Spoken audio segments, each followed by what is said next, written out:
Welcome to the Retail Focus Podcast, a weekly collection of news, interviews, and information from the world of retail. Welcome to this edition of the Retail Focus Podcast. I'm Trent Kling for Leighton Kling behind the scenes. Coming up on this week's episode, we'll be joined by Jim Inglis. Jim is the author of the book Breakthrough Retailing: How a Bleeding Orange Culture Can Change Everything. He's also the president of Inglis Retailing. The book not only chronicles the history of Home Depot, but also he goes through some of the principles that we can learn from Home Depot and others in terms of high productivity retailing. Jim, of course, previously worked with the Home Depot in their C-suite for 13 years during their period of expansion in the 80s and 90s. We'll also talk about Walmart's last mile platform, GoLocal, getting their first major customer, and we will look ahead to a third-party partnership that Target is entering into in the buy now, pay later space. Well, a reminder that you can like us and rate us however you access us, whether that be on Apple Podcasts, Spotify, or any other listening service. You can also check us out on social media at Retail Podcast on Instagram and Twitter. I'm going to apologize. This week's episode will be a little bit shorter. You could probably tell my voice is on the way out, and every time I try to record a full-length episode with little or no voice, I always get emails and messages saying, hey, don't do that, you sound terrible. So we'll keep it short here. Fortunately, the interview with Jim recorded when I still had a voice. Well, as we mentioned, a short news segment, but let's get right to it. Just 6 weeks after launching their in-house last mile service, Walmart has their first customer. And it's a big name retailer. We mentioned on the show a few months ago that Walmart was planning their rollout of GoLocal, which is basically a last mile delivery service of their own. This platform, kind of like Target's treatment of Shipt, allows for other retailers to adopt the platform and the technology, meaning it isn't just an in-house service for Walmart, and they're rolling it out to a select few markets with the idea that it will expand as they're able to scale up. And Home Depot is the major retailer that's announced their partnership with this GoLocal platform. This came last Wednesday. Currently, GoLocal has, as I mentioned, only been released in a few select markets, so Home Depot going to piggyback in these particular markets. It will only pertain to those markets for now, but as the platform scales up to more markets, the plan currently is that Home Depot's partnership will scale up along with it. We should note, too, that the last mile delivery program only pertains to items that could reasonably fit in a typical passenger car. So you're not going to have the GoLocal drivers hauling around lumber or appliances or anything like that. That'll still be fulfilled, or you'll have the option to fulfill it through Home Depot's current providers or in-house services. So the GoLocal fulfillment option, when you go through the checkout at Home Depot, it'll only appear for customers if you have eligible products in your cart. So if you have something like smaller power tools or other tools, fasteners, paint, and so forth, this option will appear if you're in one of these markets. And I think this signals kind of more of an emphasis from Home Depot, which we'll talk about, of course, more in the interview segment, on their last mile delivery plans. They would like to be able to deliver orders on a same or next day basis via local stores to 90% of the U.S. population. And the emphasis here continues to be on fulfilling through the local stores rather than through distribution centers or fulfillment centers. So this certainly goes a long way towards that, in addition to Home Depot's other partnerships.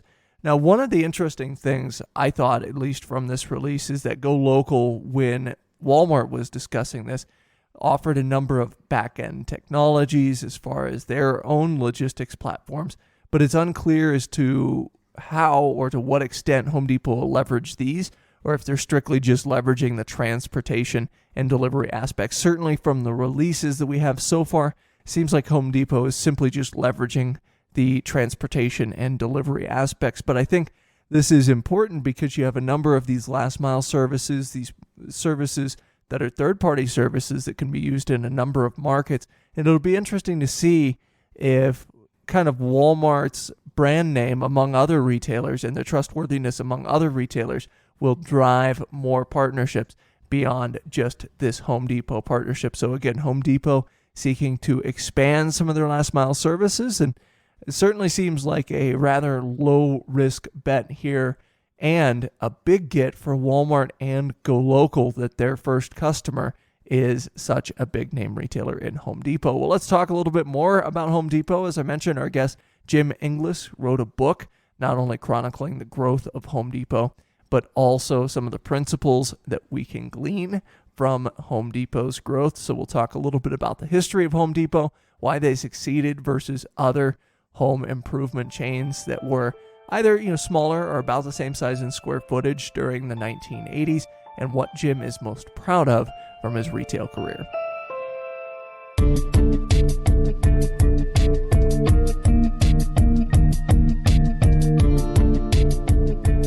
We always hear from listeners that they love to hear about retail history. The progression of well-known brands and their success or failure teaches us a great deal as far as the science and approach to retail is concerned.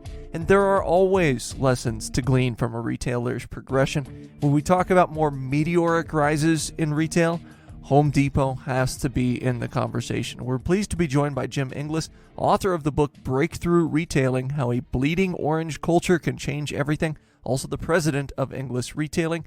The book not only chronicles the history of Home Depot in the first half, but also notes 10 principles that we can learn from Home Depot and others that drive high productivity retailing. Jim, it's a pleasure to have you on the show today.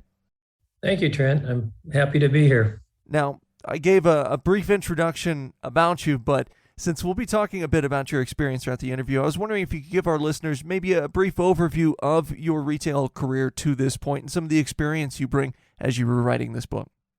Well, I have spent 60 years working in the retail business, and specifically in the home improvement business, starting out and getting out of high school and starting to work in a home center, and working my way through the university to my BA and MBA, simultaneously working in the retail store. And by the time I completed my education, I found that I really liked being in retail and wanted to continue to focus on the retail business. So I worked for traditional home centers that existed prior to the Home Depot start, and also worked for traditional building supply company that supplied to the builder market.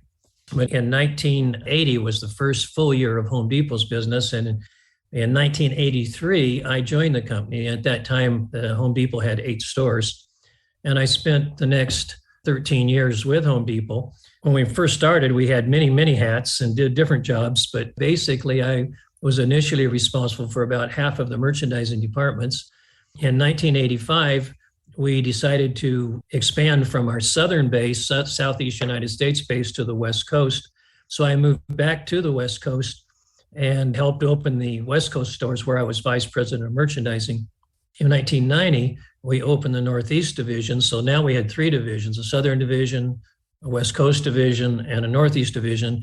There was a need for some coordination. So I came back to Atlanta as executive vice president of merchandising and fulfilled that position for the next 5 years, in addition to being on the corporate board of directors and responsible for strategic development. At Depot, I was responsible for the merchandising department, the marketing department, and the logistics department during that time.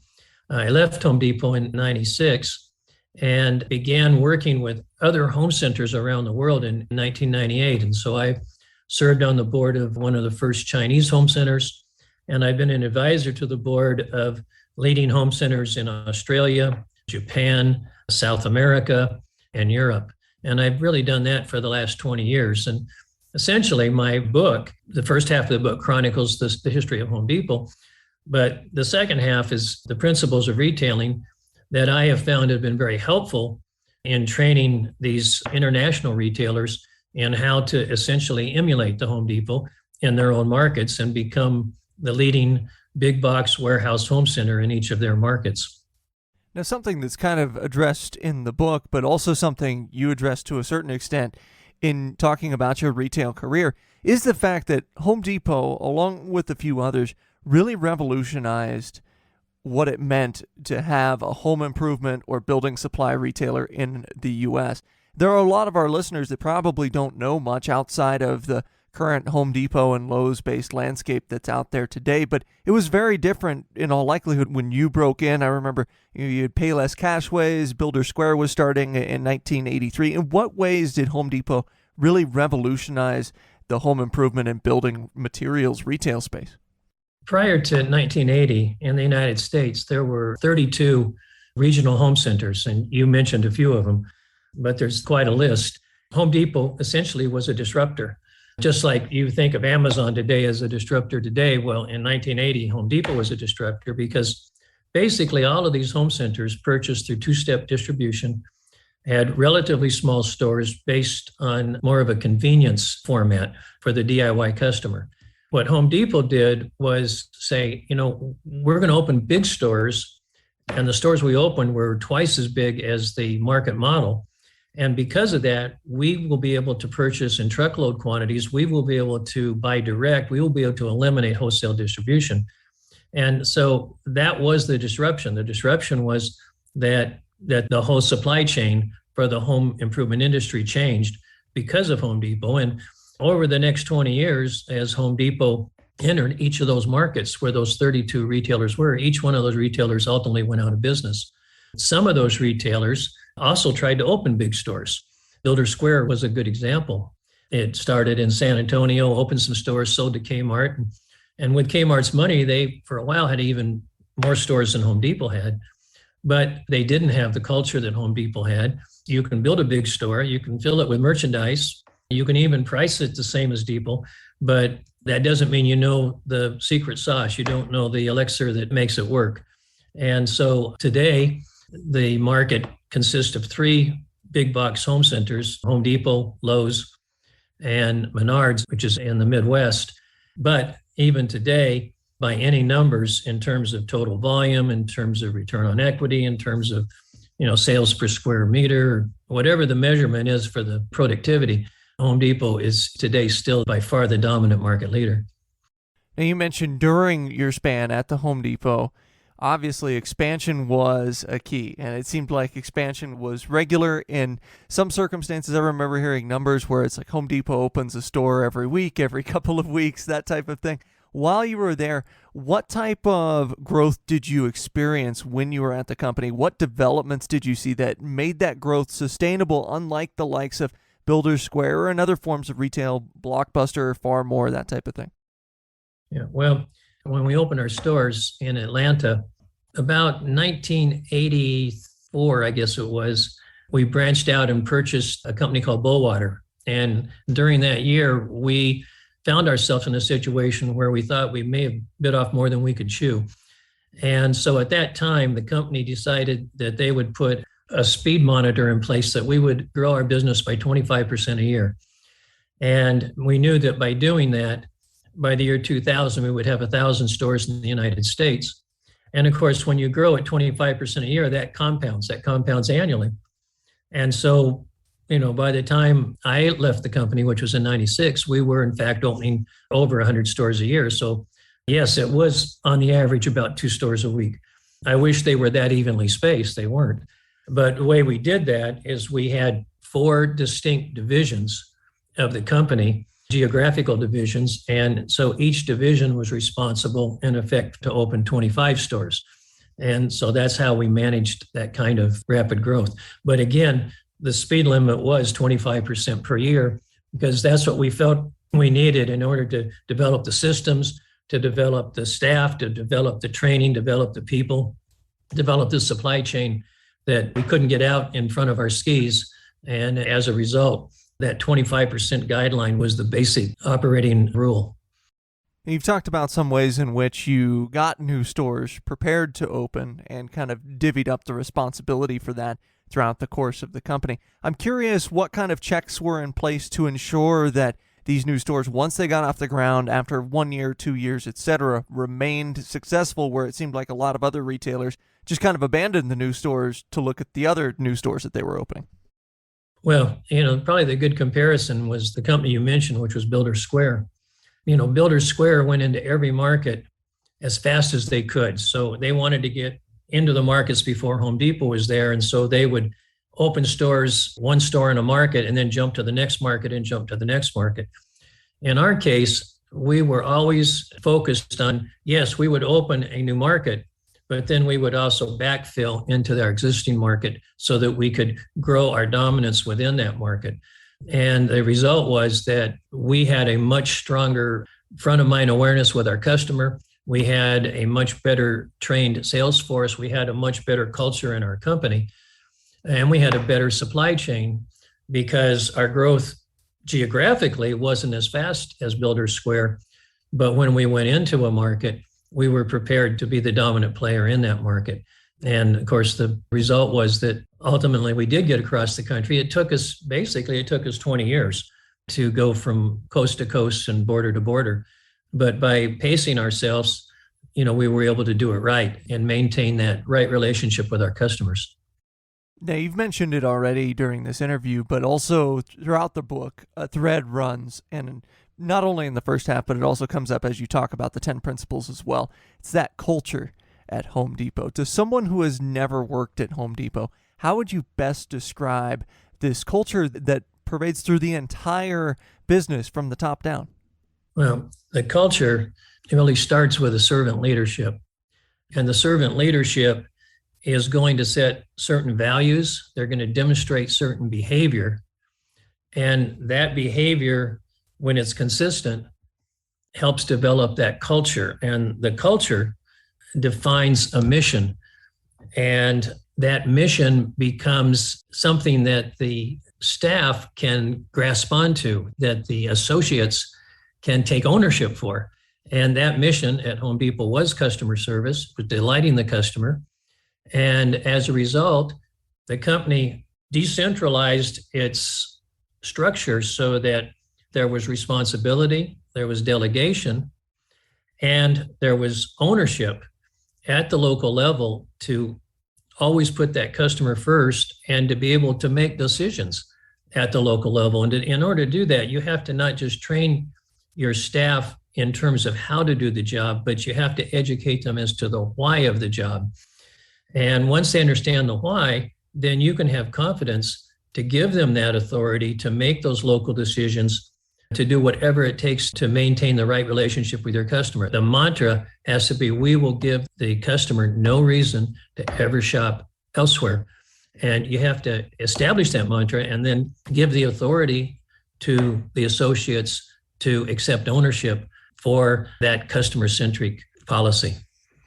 And of course, as you mentioned, a big part of building culture doesn't only come from management initiatives, but also being sound in hiring practices and principles, in addition to the training that you just mentioned. This is something that retailers seem to have only caught on to recently across the board in 2021. But in what ways, looking back, do you feel like Home Depot was ahead of the curve in terms of those hiring practices and principles? And in what way does this translate to some of your work with international retailers now? Well, our simple philosophy was hire the right people, train the right people, and keep the right people. And of course, the key is that last piece, is keep the right people. Too many times in the retail business, the position is thought of as a beginning point for a career that's going to go on to something else, or it's a temporary position. And it's very important that you have a career path for your people and you give them both financial incentive, but also emotional incentives to say, I want to have a career, I want to stay, because if the people stay, now you can make the investment in the training, you can make the investment in the education, you can pour yourself into these people because you know they're going to be there. And so people work for money, and you certainly should pay not only at the market, but above the market. We certainly never wanted to have minimum wage people work for us. We wanted to pay for expertise. We wanted to pay for a person who had the ability to learn, to grow. But in addition, and probably more important, is the emotional culture of saying, people want to be part of something big. They want to be part of something good. They want to be something bigger than themselves. And so you need to celebrate the successes of, for instance, taking care of your customers. And as you celebrate those successes, you turn them into stories. And one of the jobs of management is to tell the stories and to repeat the stories so that the stories become the fabric of the culture. so that people understand that this job is not just a job until I find a better job, but rather this is a place where I can make a career and I will be rewarded financially, but also I will feel good about myself. Now, hiring and retaining the correct people for the job is one of your 10 principles in the book. Another one of your 10 principles in the book, and it's principle 4, in fact. I found this really salient given what we're seeing now in 2021 in the retail landscape. The principle is success is measured by gross margin return on inventory investment. At the same time, you note that focusing solely on increasing gross margin percentage can be a recipe for failure. And of course, we hear so much about inflation, costs from supply chain issues. What are lessons others can take from not only Home Depot's approach here, but also your overall experience with other retailers as well? Most retailers, when they price their merchandise, use a formula that's really based on the history of how that product was sold in their company. And so there's a gross margin percentage. And once they know their cost, they then go to the calculator and calculate their new retail. Well, the problem with that is that it completely ignores customer demand. It completely ignores any change in the marketplace, whether it's a supply side thing or a demand side thing or a competitive thing. And so you're never going to maximize the gross profit dollars of your company if you're using a formula based on a past experience. In addition to that, in virtually every retailer, there's the pressure from the financial group to increase that number. If light bulbs were sold at 36% last year, well, why can't you get 36% this year? Why can't we get 36.5%? Well, if you take that logic to its logical conclusion, you will kill your business. You'll just keep raising your margin, and you'll make the finance group very, very happy that you increase the gross margin percentage. But meanwhile, your sales fall. And as your sales fall, your gross margin dollars fall. And as a result, you actually destroy the company. On the other hand, if you focus on how do we grow our gross profit dollars? Well, we grow our gross profit dollars by sales. And therefore, if we have products that are price sensitive, we actually can increase our gross profit dollars by driving down our gross margin, by driving down prices and creating sufficient sales to increase gross profit dollars. And so how do we do that? Well, we have to do that by understanding the customer and realizing that the right price is not the price on our computer. The right price is the price in the customer's head. And so we have to identify what is that right price that'll make the customer buy today and establish in their mind that our brand is the right place to buy next time they need product.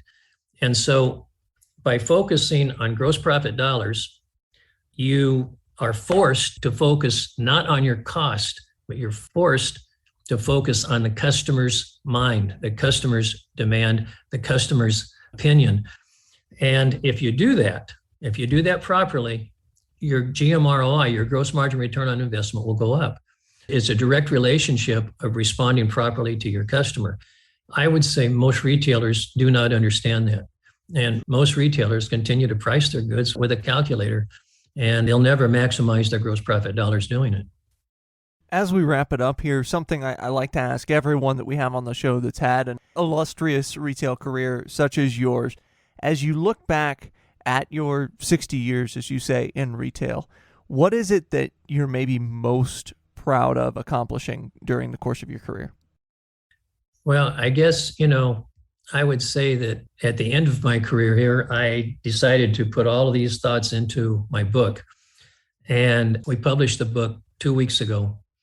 And the thing that I'm probably the most proud of is how many of the many, many people that I have encountered in South America and in Europe and Japan are purchasing the book, are then sending me notes, thanking me for the book and commenting on the book. And so I think the thing that I'm the most proud of is that I've had an impact on middle management and young people all around the world in terms of how they approach their retail business, always focused on a customer-centric view of how do we delight the customer. So, that is probably what I'm most proud of, and didn't realize it until just 2 weeks ago when I published my book.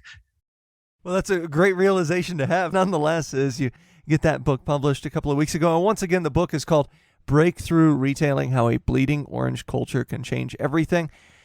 BreakthroughRetailing.com is where you can check out a little bit about the book. There's links to purchase it there on Amazon. And Jim, I appreciate you joining us. We just scratched the surface. Everyone's got to go out, get this book to learn more about the history. I think it's a must read for retail. But like I said, thank you so much for taking the time to join us today on the podcast. Thank you, Trent. I enjoyed the chat. Thank you.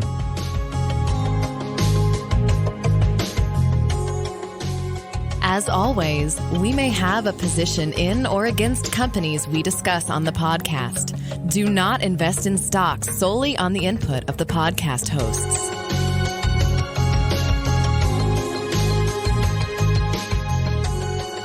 Well, once again, we thank Jim for joining us. And as we wrap up the show, before I can't talk any longer, we do want to look ahead at a story that broke this last week as Target has added 2 new third-party buy now, pay later options for their customers. It was announced that they're teaming up with 2 different providers, Sezzle and Affirm, a friend of the podcast. We've had leaders at Affirm appear on the show before, so full disclosure there, but the idea being that, especially in the lead up to the holiday season, they'll give Target shoppers a couple of different options. Sezzle, what they will do is any eligible purchase at Target will be split up into 4 interest-free payments over 6 weeks with no fees if they are paid on time.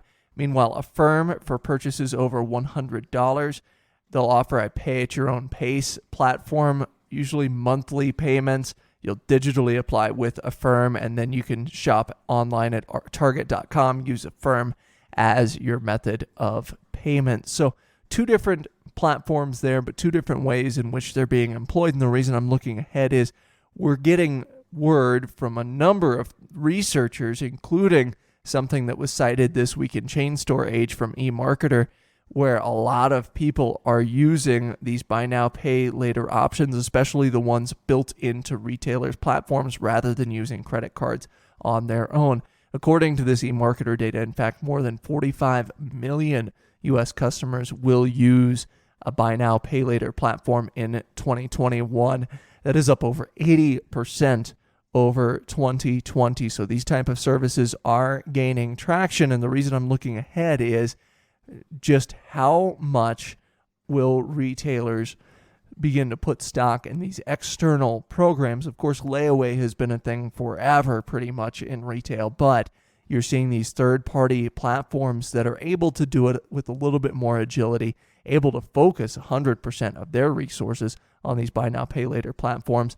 Walmart has already partnered with Affirm. Of course, Amazon has been testing the Affirm platform. So you're seeing larger retailers do it, but how much does this catch on some of those mid-sized retailers? And the other thing is, how much do these platforms erode potential market share from companies like, let's say, Aaron's, for example, which has their own, by the way, payment platform. But Aaron's is a company who has, of course, punched their ticket to revenue generation based on the pay a week at a time thing, in-house financing, of course, and then offering third-party financing. So the more you see these platforms like Sezzle, like Affirm jump up, and you see these larger retailers use them, how much does that affect the ability of those like Aaron's, of those like Rent-A-Center, of those like Buddy's, for example, who have been rumored to be near bankruptcy for quite some time in the U.S. South? How do those platforms remain relevant when you have these larger retailers with the benefit of scale able to reach potentially more customers with it? So I think there's a lot in this space, the buy now, pay later space, that needs to be worked out still. I think the next 3 to 5 years, if you're looking, I think we're going to see a lot to be determined in the next 3 to 5 years. And by the time 5 years from now rolls around, I think we're going to have some level of clarity as far as the go-forward state of buy now, pay later services as they pertain to retail. So just an interesting story there, and certainly something that we'll keep an eye on, and we'll keep talking to interview guests from those particular companies about buy now, pay later, because I do think it is a huge, huge story in retail, not only in 2021, but I think you're going to see it be a story especially over the next few years. And you also wonder, with all these stimulus payments coming out, with people being said to have more money in their bank accounts than ever before, they're still leveraging these buy now, pay later platforms to a greater extent than previously. Certainly got to think that this is an option that's going to linger around for some time if we do see an economic downturn, if we do see a potential emptying of those bank accounts in the future. Well, that'll do it for us here on this week's episode. Big thanks to Leighton behind the scenes.